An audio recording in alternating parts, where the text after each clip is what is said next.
When this topic came up, I started to look at this and I started to say, huh, what have I quit in my life? And I started to really look at this and say, what if I actually didn't quit anything in my life? What if what it was just stepping stones to where I am in my life?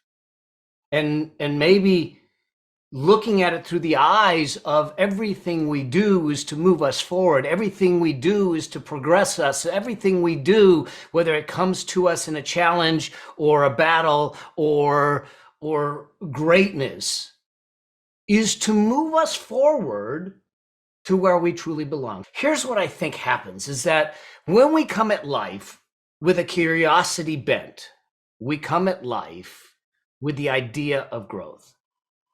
But right now we're in a world of uncertainty. Right now we're sitting back. I mean, some of you are probably feeling it. It's something that is thick out there, this uncertainty and fear even. I just finished a launch that was incredible, but in the conversations I had with so many, they're saddled with fear.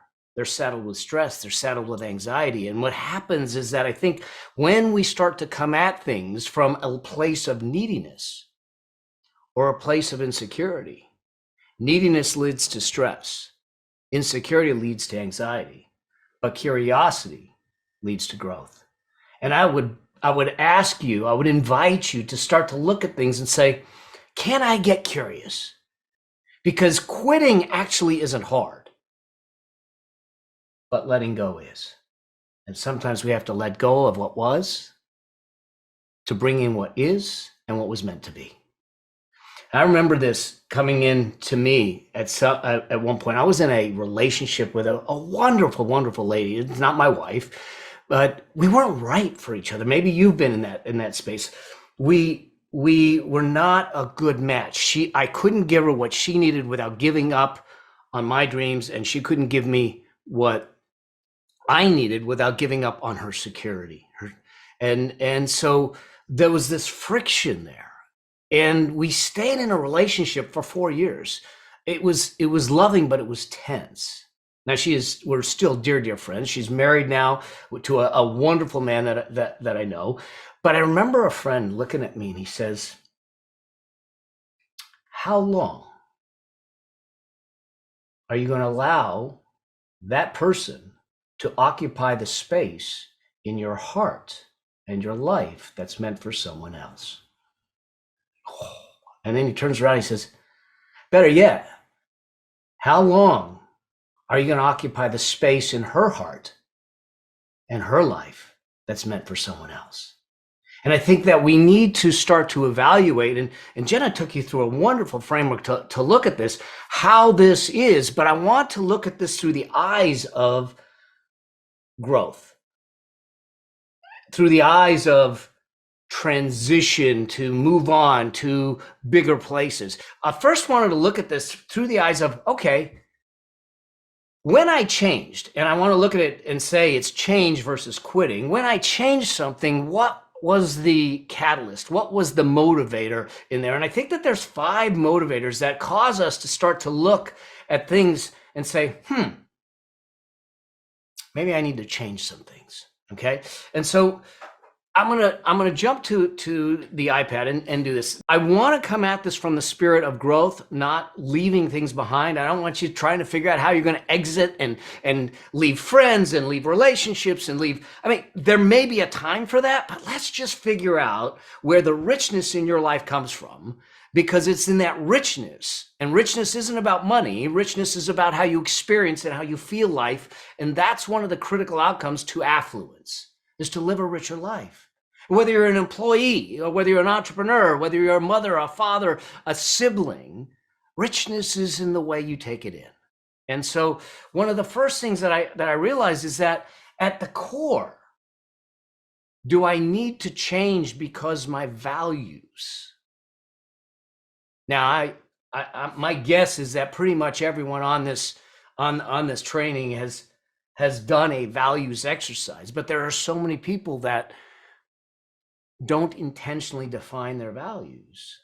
And so when I look at something in my life, someone in my life, then the question that comes to place here is this question of, is this elevating, honoring, or demonstrating my values? Now, let's touch on this for a moment, because here's what I know. And I tell this to the people that I work with one-on-one. I've told it to my team members.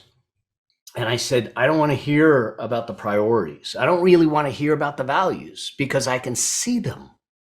If I want to understand your values, I just got to watch your feet. I got to watch your hands. I got to watch your actions. I don't need to watch your mouth. Because there's a whole lot of folks out there that potentially will talk a good game, but let's watch what their actions are doing. You may sit back and say, I want to lose weight. But in the meantime, you've got Snickers bars on the desk and everything. That's great. And there's no judgment there whatsoever. Just be truthful and accept it. There's no we all have our own set of values, but let's live true to what they are.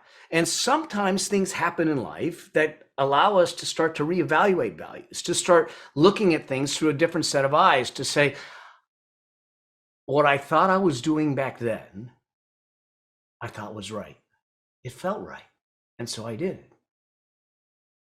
But today, I have more knowledge, I have more experience. I have experienced life differently. And so my values have shifted a little bit.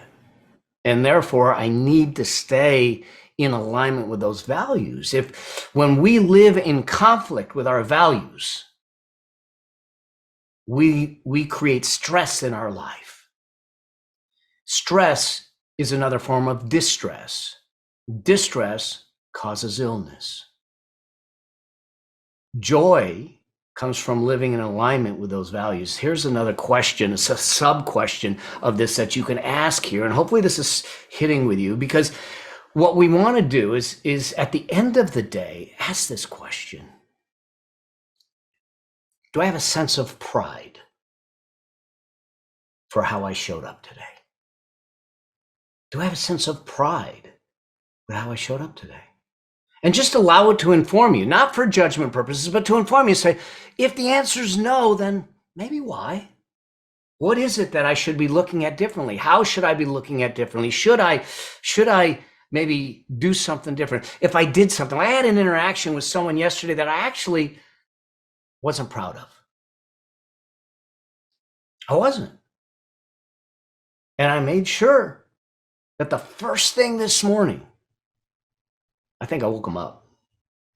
I picked up the phone and I called him. I said, you know what? I don't know that was the best me yesterday. And I'm sorry. And I hope you'll accept it. And I'll do better next time. Sometimes we have to tell that to ourselves, you know? And so the first thing that causes me to think about changes, is there a conflict with my values?